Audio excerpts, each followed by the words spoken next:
നമ്മളെ ഈ ഒരു വീഡിയോ ഞങ്ങളത് കണ്ടോക്കി. കാരണം എന്താ വെച്ചാല് ഒരു ചാലിയാറിന്റെ ഭാഗമായിട്ടുള്ളൊരു വീഡിയോ എന്ന് പറഞ്ഞത്.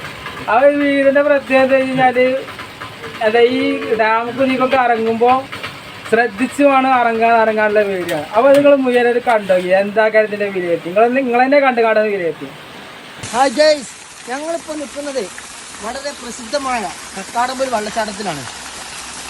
വളരെ ഒഴുക്കുള്ള വലിയൊരു പുഴ, മറ്റേ ചാലിയാറിന്റെ ഭാഗമാകുന്ന വലിയൊരു തോടാണ് ഈ കാണുന്നത്. അപ്പോൾ എല്ലാവരും ഇവിടെ ശ്രദ്ധിക്കണം. അത്യാവശ്യം നീണ്ട അറിയുന്നവർ മാത്രമേ ഇതിൽ ഇറങ്ങാൻ പാടുള്ളൂ. ശ്രദ്ധിക്കണ്ടേ?